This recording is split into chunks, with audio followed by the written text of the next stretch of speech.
January 7th, 1940. A Finnish ski patrol moves through the forest east of Suomussalmi in eastern Finland. The temperature is 42 degrees below zero. The snow is chest deep. The trees are so thick with frost they look like white pillars holding up a frozen sky. The patrol is following a road, except it's not really a road anymore. It's a corridor of death stretching for 15 kilometers through the wilderness. What they find stops them cold. Thousands of bodies, frozen solid. Soviet soldiers in positions that suggest they died mid-action, rifles still gripped in frozen hands, faces locked in expressions of terror or confusion or resignation. Tanks abandoned, half buried in snow, artillery pieces left behind, unfired. Supply trucks packed with equipment, food, ammunition, all intact, all useless now. And the silence. No survivors calling for help, no wounded begging for mercy. Just whine through the trees and the crack of ice settling on corpses. An entire Soviet division, roughly 15,000 men, erased. Not scattered, not retreating. Erased. And here's what you need to understand before we go any further. This wasn't a battle. Battles have survivors. Battles have prisoners. Battles end with one side withdrawing and the other holding ground. This was an encirclement so complete, an annihilation so total, that when Finnish forces finished their work, there was nothing left but frozen evidence of what happens when military doctrine meets terrain. It was never designed for. The Soviets called it the 44th Rifle Division, Ukrainian mostly. Experienced troops, veterans of conflicts in the 1930s. They had modern equipment, tanks, artillery, supply trucks. They outnumbered the Finnish forces opposing them by at least 3-1. They had orders to push through Suomussalmi, link up with other Soviet units, and cut Finland in half. They had maps, they had air support. They had every advantage except one. They didn't understand where they were. Today, I'm going to show you exactly what happened on that frozen road in the winter of 1939 and 1940. How a Finnish force of fewer than 5,000 men encircled and destroyed a Soviet division 5 times their size. How the Finns used terrain, temperature, and tactics so brutally effective that Soviet commanders refused to believe the reports. How 15,000 men marched into the Finnish wilderness and never came out. Because this isn't just a story about one battle. This is about the moment when Soviet military leadership realized they had catastrophically underestimated their opponent. About the frozen logistics nightmare that turned a road into a killing ground. About the tactical innovation that would influence military doctrine for decades. So the question isn't whether the 44th Division was destroyed. The evidence frozen in the snow made that undeniable. The question is, how does a modern mechanized division with superior numbers, better equipment, and air support get completely annihilated by an enemy that operates on skis and melts back into the forest? Stay with me, because by the end of this, you'll understand why the Finns gave this tactic a name, Motti. It means a stack of firewood chopped into smaller pieces. And that's exactly what they did to the 44th Division. Chopped it into isolated segments and destroyed each piece one by one. But first, we need to go back to November 1939, to the moment when Stalin looked at a map of Finland and made a decision that would haunt Soviet military leadership for years. Before we dive in, if you're interested in deep dive military history analyzing World War II battles, tactical innovations, and the strategic decisions that shaped the Eastern Front using primary sources and military records, I'd really appreciate if you'd hit that subscribe button. It helps the channel grow and lets me know you want more content like this. And as we go through this story, drop a comment telling me what you think. Could superior tactics and terrain knowledge overcome a 5-1 numerical disadvantage in modern warfare? Or was this a unique circumstance that could never be replicated? I read every comment and I'm genuinely curious what you think. All right, let's get into it. November 30th, 1939. The Soviet Union invades Finland. The pretext is border security. The real reason is territorial expansion. Stalin wants to push the Soviet border further from Leningrad, establish naval bases on the Finnish coast, and assert dominance over the Baltic region. He expects the campaign to last weeks, maybe days. Soviet Foreign Minister Vyacheslav Molotov jokes that the Red Army will soon be having breakfast in Helsinki. Soviet military planners allocate resources for a quick victory. After all, Finland is tiny, 3.5 million people against the Soviet Union's 190 million. The Red Army has tanks, aircraft, artillery divisions. Finland has a peacetime army of 30,000 that can mobilize maybe 300,000 reservists if given time. The math seems simple. This should be a walkover. Except Stalin and his generals make a fundamental miscalculation. They assume Finland will collapse like Poland did 2 months earlier. They assume Finnish defenses will crumble under sustained artillery bombardment. They assume Finnish morale will break when Soviet armor rolls across the border. They're wrong on every count. And nowhere will that miscalculation prove more catastrophic than on a frozen forest road east of Suomussalmi, where the Soviet 44th Rifle Division is about to march into a nightmare. Let me explain what the Soviets were planning. The invasion strategy called for multiple thrusts across Finland's eastern border. The main effort would hit the Karelian Isthmus, the narrow land bridge between Lake Ladoga and the Gulf of Finland. That's where Finland's main defensive line, the Mannerheim Line, was located. That's where the Soviets expected the decisive battle. But Soviet planners also designed secondary operations, flanking maneuvers through the wilderness regions further north. The goal was to cut Finland in two, separate the southern population centers from the northern resources, force the Finns to defend multiple fronts simultaneously. One of these operations targeted the town of Suomussalmi, a small settlement in eastern Finland near the Soviet border. The town sits at a crossroads. Control it, and you control access routes that could split the country. The Soviets assigned the 163rd Rifle Division to take Suomussalmi. And to reinforce that effort, to ensure breakthrough, to provide overwhelming force, they committed the 44th Rifle Division. The 44th was a prestigious unit, based in Ukraine, commanded by Alexei Vinogradov, a career officer who had risen through the ranks in the 1930s. The division had approximately 15,000 men, organized into 3 rifle regiments, artillery battalions, tank companies, and support units. They were equipped with modern Soviet weaponry, Mosin Nagant rifles, Degtyaryov machine guns, 76mm field guns, T-26 and T-28 tanks. On paper, they were a formidable force. Their orders were straightforward. Advance west from the Soviet border along a forest road towards Suomussalmi. Link up with the 163rd Division, which would already be in the area. Together, push toward the town of Oulu on Finland's western coast. Cut the country in half. Simple, direct, achievable. Except the orders were written by commanders who had never seen the terrain, who didn't understand what a Finnish winter actually meant, who assumed roads marked on maps were real roads, not narrow tracks through dense forest, who thought mechanized divisions could operate in conditions where diesel fuel gelled in tanks, where frostbite could incapacitate a soldier in minutes, where visibility dropped to meters during snowstorms. The Finnish defenders understood all of this perfectly, because they lived there. Colonel Hjalmar Siilasvuo. Remember that name? Finnish officer, 42 years old in 1939, career military. Veteran of Finland's civil war in 1918. He's given command of the Finnish forces defending the Suomussalmi sector. His orders: stop the Soviet advance. His resources: the 27th Infantry Regiment and the 64th Infantry Regiment, plus some independent battalions. Total strength maybe 5,000 men. No tanks, limited artillery, equipment that was often outdated, captured from various sources, or improvised. What he has instead is knowledge. Knowledge of the terrain, knowledge of winter warfare, knowledge that the Soviets are about to make a fatal mistake. Siilasvuo looks at the map. He sees what the Soviets don't. The road from the Soviet border to Suomussalmi runs through wilderness, dense forest on both sides. The road is narrow, barely wide enough for 2 trucks to pass. In winter, it becomes a corridor. Vehicles have to stay on the road because going off-road in chest-deep snow is impossible for trucks and tanks. Armies using that road can't maneuver. They can't deploy into battle formations. They're stuck in a column, stretched out for kilometers, unable to bring their full strength to bear at any single point. This creates an opportunity. If you can cut the column in multiple places, you create isolated segments. Each segment becomes surrounded, cut off from supply, unable to coordinate with other segments. The Soviets have a word for being surrounded. It's kotel, the cauldron. The Finns are about to invent their own version, Motti, but where the Germans and Soviets think of encirclement as operational strategy, requiring armored pincers and motorized infantry, the Finns adapted to their circumstances. Small mobile units on skis, cutting through forest where vehicles can't follow, hitting supply lines, isolating segments, disappearing before the enemy can react. December 1939. The Soviet 163rd Division takes Suomussalmi. The Finns pull back. They're not trying to hold the town. Towns are traps in winter. They're immobile. They require static defense. They tie down forces. Siilasvuo wants mobility. He wants the Soviets to advance deeper, stretch their supply lines thinner, commit to terrain that favors the defender. So the Finns retreat, not in panic, in control, trading space for time, drawing the Soviets forward. The 44th Division begins its advance in late December. Vinogradov's troops march west along the forest road. It's slow going. The cold is brutal. Temperatures drop to minus 40 Celsius. Men who sweat during the day develop frostbite at night when the sweat freezes. Equipment malfunctions. Tank engines won't start. Artillery mechanisms freeze. Trucks break down, but the division keeps moving. They have momentum. They have orders.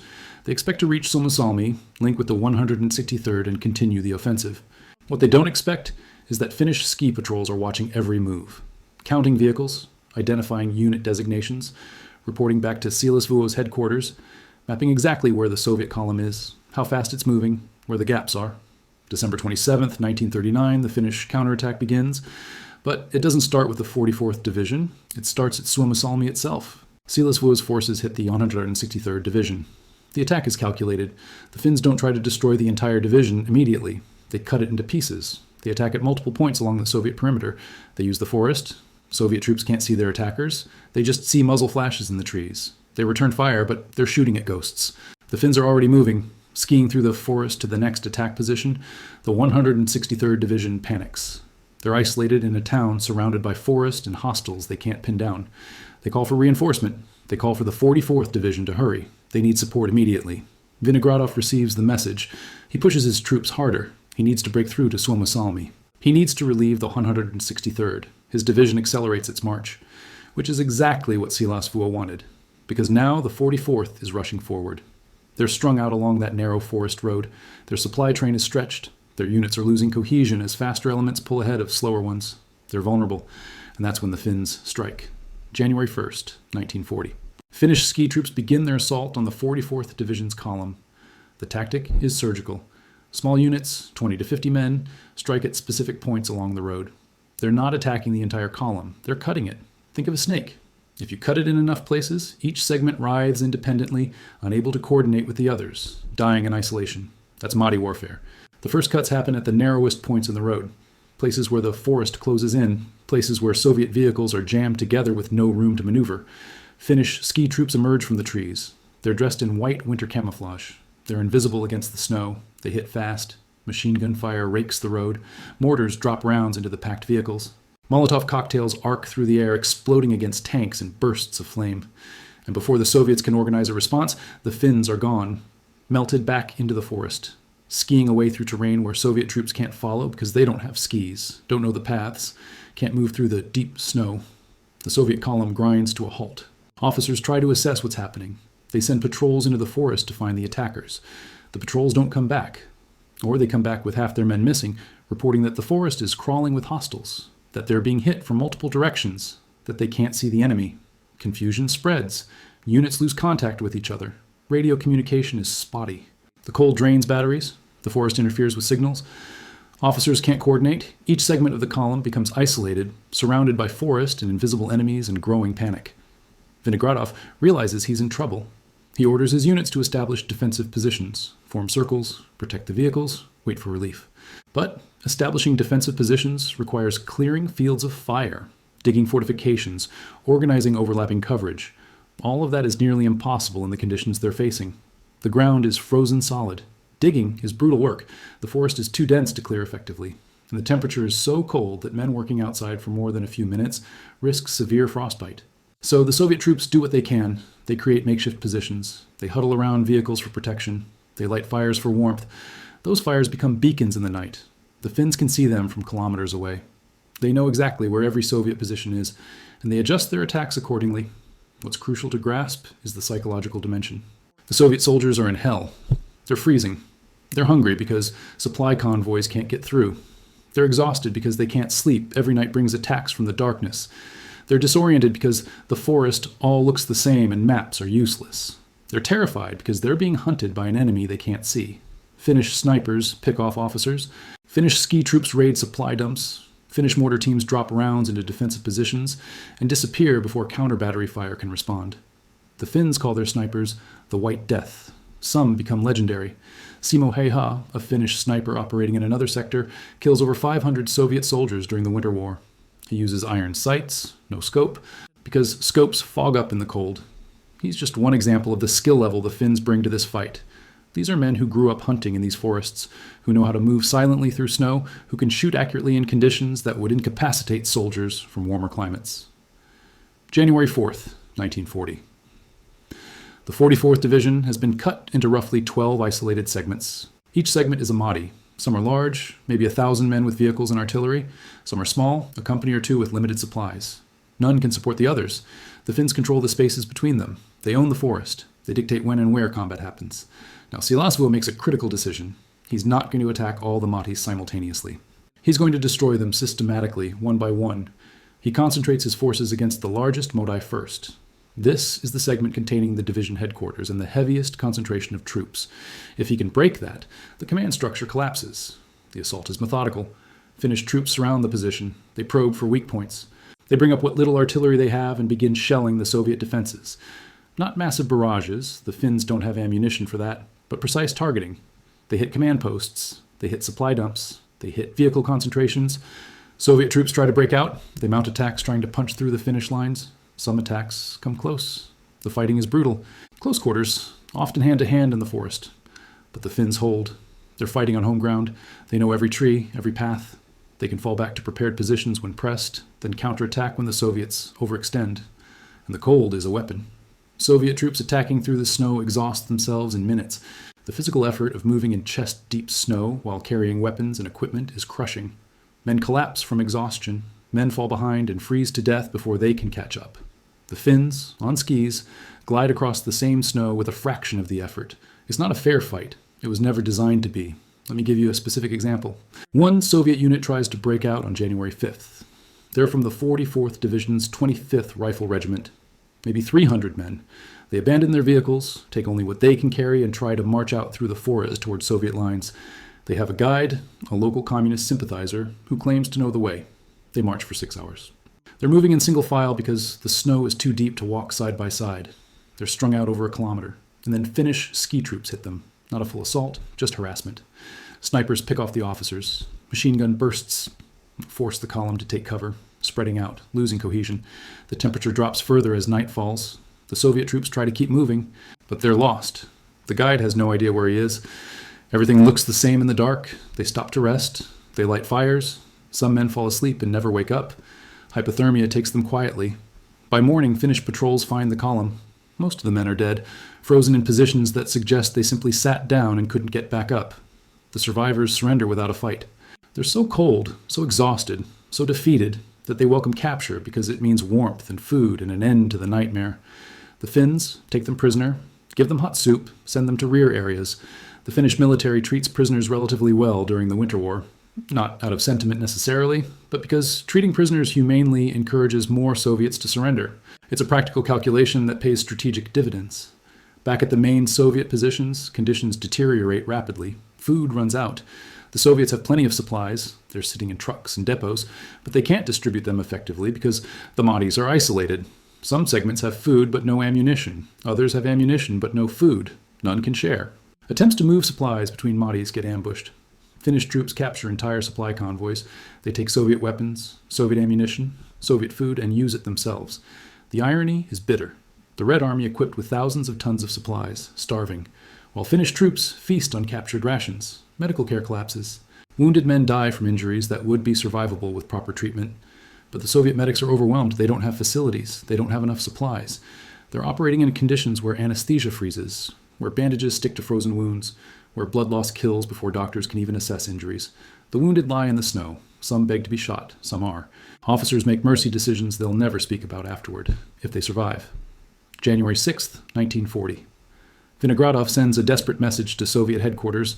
He reports that his division is surrounded, cut off, taking casualties, and unable to advance or retreat. He requests air support, artillery support, relief forces. The response is bureaucratic confusion. Soviet commanders don't believe the reports. How can an entire division be trapped by an enemy with no tanks, minimal artillery, and a fraction of their numbers?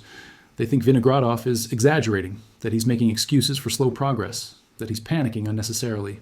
They send messages telling him to maintain discipline, reorganize his forces, and resume the offensive. But Vinogradov can't resume anything. He's lost effective control of his division. The Mahdi's are operating independently now. Some officers try to maintain order. Others abandon their posts. Some units fight with desperate courage. Others collapse into chaos. There's no unified command anymore. No coordinated defense. Just isolated pockets of increasingly desperate men trying to survive another day, another night, another hour. The Finnish assault intensifies. Seilasvuo's forces systematically reduce each Mahdi. They use a pattern that becomes brutally effective. First, they cut off any remaining escape routes. They position ski troops around the entire perimeter, making sure nothing gets in or out. Second, they probe the defenses, testing for weak points. Third, they concentrate their limited artillery on those weak points, blasting gaps in the Soviet positions. Fourth, they assault through those gaps with infantry, overwhelming the defenders in close combat before the Soviets can reposition to seal the breach. One by one, the Mahdi's fall. Each collapse follows a similar pattern. Soviet troops fight until their ammunition runs out. Then they try to retreat deeper into their perimeter. But there's nowhere to retreat to. They're already compressed into the smallest defensible space. So they break. Some throw down their weapons and surrender. Others try to flee into the forest. Most of those die within hours, lost, frozen, alone. The physical evidence of the destruction accumulates. Captured Soviet documents show the scale. Reports from officers describing their situations, casualty lists, supply inventories showing depleted stocks, maps with defensive positions marked in increasingly desperate handwriting. The Finnish troops collecting these documents realize they're witnessing something extraordinary, not just a victory, but a complete annihilation of a modern military formation. January 7th, 1940. That's when the Finnish ski patrol I mentioned at the beginning makes their discovery.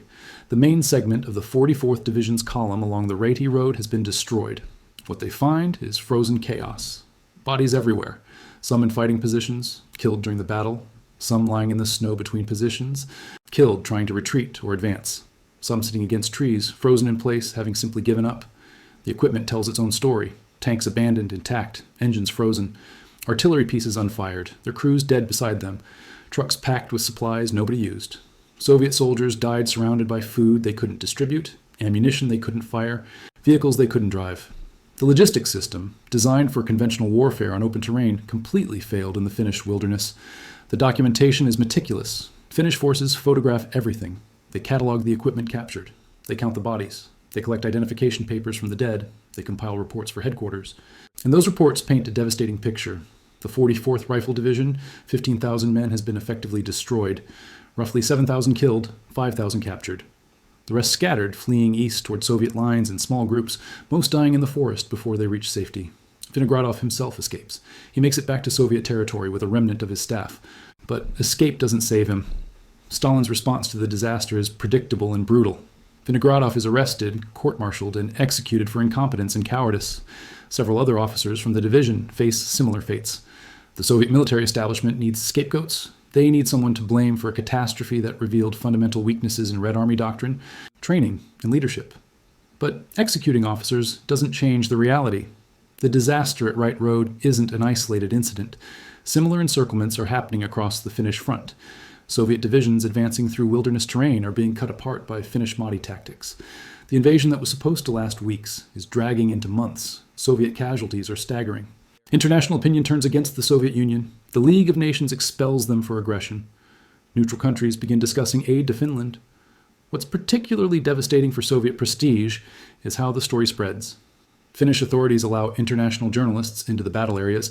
They show them the frozen battlefields. They let them photograph the destroyed Soviet columns. They provide translators so journalists can interview prisoners. The images go global. Newspapers around the world run stories about the Finnish David defeating the Soviet Goliath. The propaganda value is immense. Finland becomes a symbol of resistance against totalitarian aggression. The Soviet leadership scrambles to contain the narrative. They suppress information domestically. Soviet citizens are told the war is going well, that victories are being won, the casualties are light. The truth is hidden. But the Red Army knows, the soldiers know, the officers know. And the knowledge that a Finnish force of farmers and reservists destroyed an entire Soviet division using skis and hunting rifles becomes a morale disaster that spreads through the ranks. Quick reminder, if you're finding this analysis valuable and you haven't already, please take a second to like this video. It really helps with the YouTube algorithm and lets me know this type of deep dive military history content is what you want to see more of. And drop a comment letting me know, could modern military forces face similar disasters if they underestimate terrain and opponent capabilities, or has technology made these kinds of encirclements impossible? I'm genuinely curious what you think. All right, back to the story. The aftermath at Raate Road becomes a case study. Military analysts from multiple countries study what happened. They examine the tactics, the terrain, the conditions. They try to understand how such a lopsided victory was possible. And several lessons emerge, lessons that will influence military doctrine for decades. First, terrain matters more than numbers. The 44th Division's numerical superiority meant nothing on that narrow forest road. They couldn't deploy their forces effectively. They couldn't use their tanks. They couldn't maneuver. The terrain neutralized every advantage they had. The Finns understood this instinctively. They chose to fight where the terrain favored them, where their mobility and knowledge gave them the edge. Second, logistics win wars. The Soviet division had supplies, but couldn't distribute them. They had firepower, but couldn't apply it. They had communication equipment, but couldn't maintain contact. When logistics collapse, even the best equipped force becomes helpless. The Finns disrupted Soviet logistics deliberately, cutting supply lines, isolating segments, forcing the enemy to operate with dwindling resources until they simply couldn't function. Third, adaptation beats doctrine. Soviet military doctrine was built around mass, mechanization, and overwhelming firepower. That doctrine worked on the plains of Ukraine, in the open terrain where Soviet forces trained. It failed catastrophically in the Finnish wilderness. The Soviets couldn't adapt quickly enough. Their officers were trained to follow doctrine rigidly. When the situation didn't match what they'd learned, they didn't know how to improvise. The Finns, by contrast, adapted constantly. They invented tactics on the fly. They exploited every Soviet weakness. They fought the war they could win, not the war doctrine said they should fight.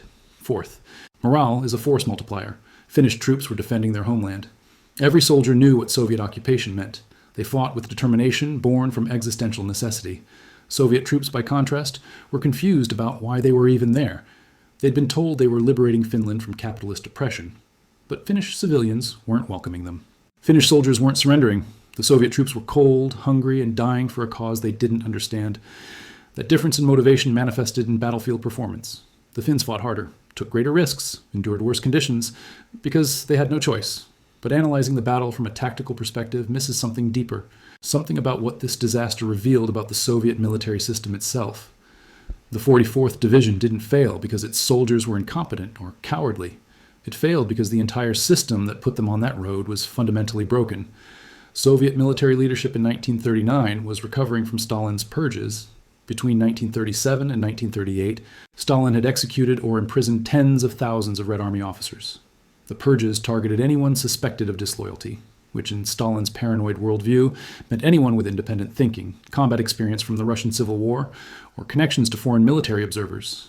The result was a leadership vacuum. The officers commanding Soviet forces in Finland were often promoted not because of competence, but because they'd survived the purges. They were politically reliable, which meant they were terrified of making decisions that might be interpreted as defeatist or counter-revolutionary. This created a culture where officers couldn't report bad news, honestly.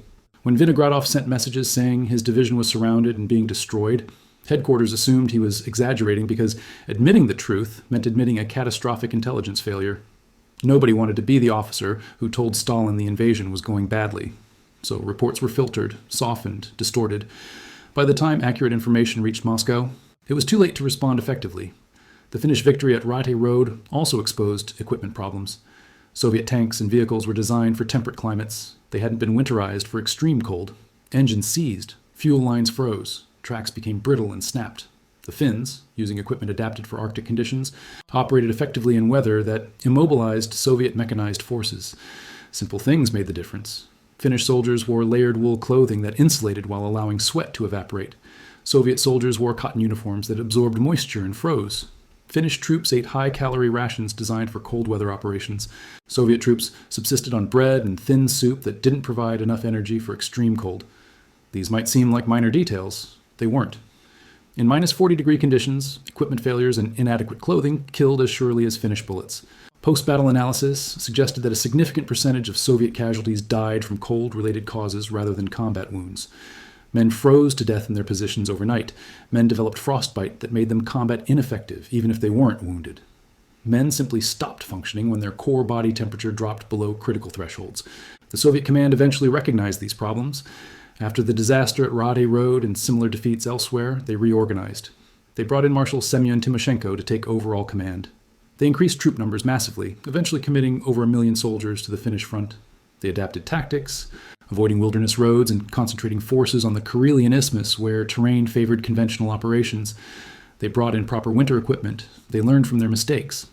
By March 1940, sheer weight of numbers and resources wore down Finnish defenses. Finland sued for peace.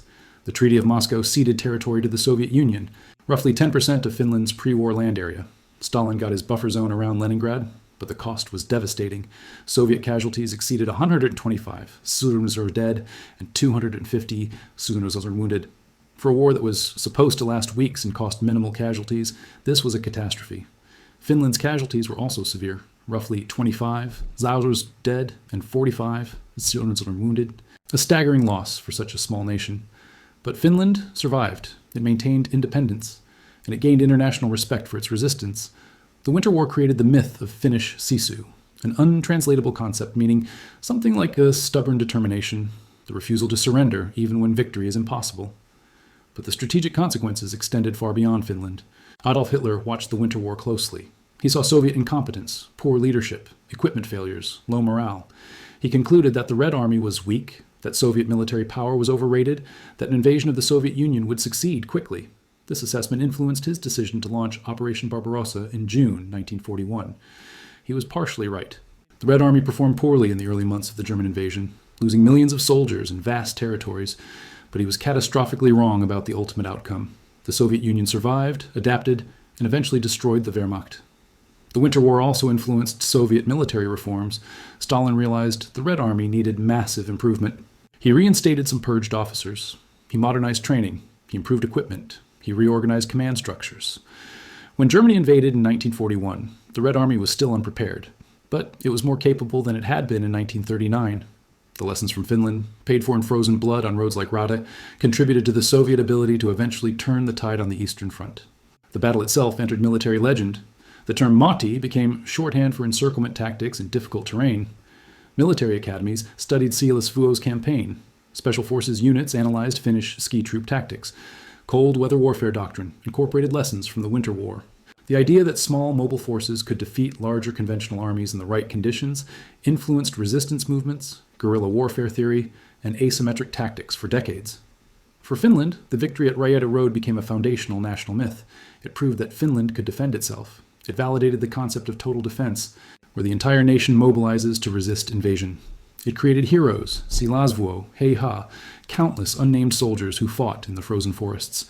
These stories sustained Finnish identity through the continuation war against the Soviet Union, from 1941 to 1944, through the difficult post-war years, through the Cold War when Finland had to carefully balance Soviet pressure with maintaining independence.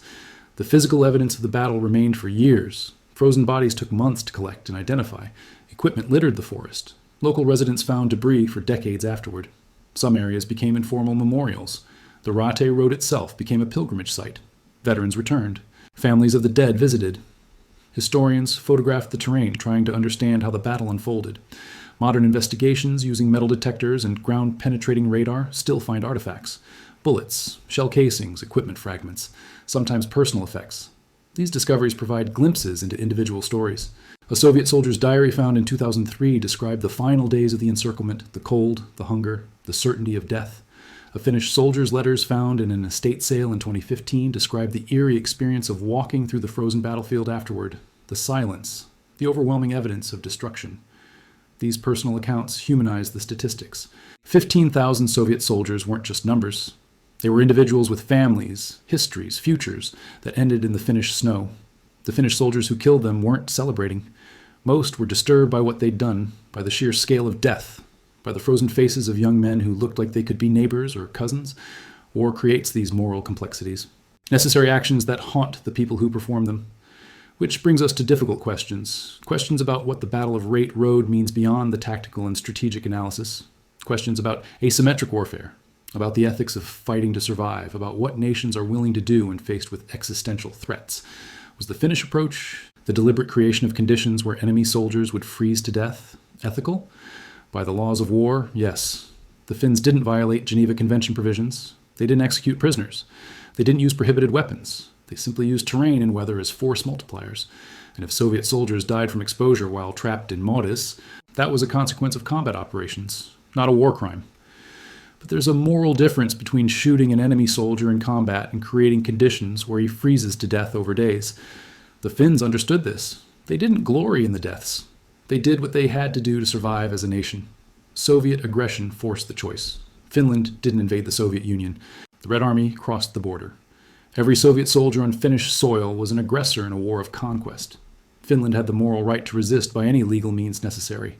Yet the individual Soviet soldiers were victims too.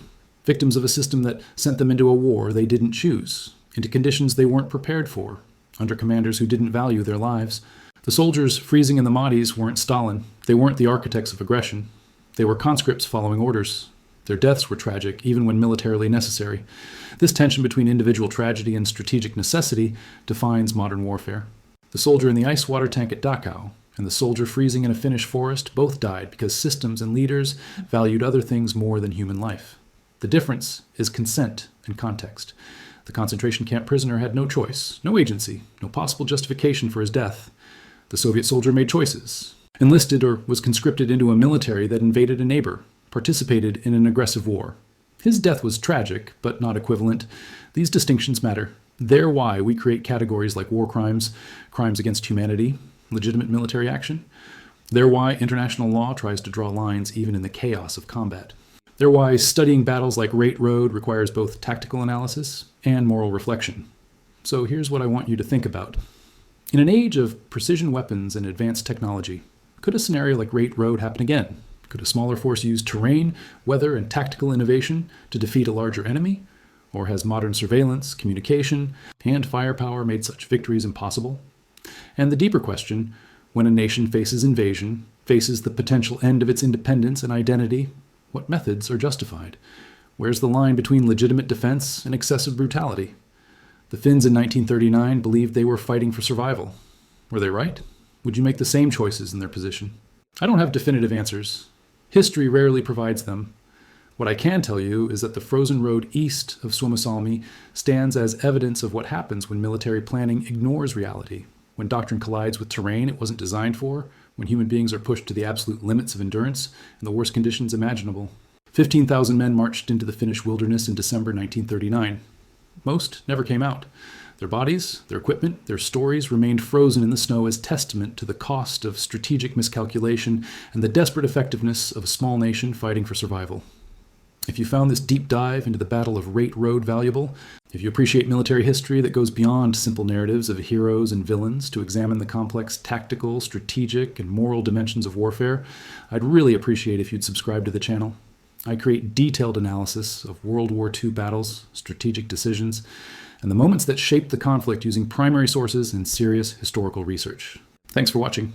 And remember, victory in war doesn't always go to the side with the most soldiers or the best equipment. Sometimes it goes to the side that understands the ground they're fighting on. I'll see you in the next one.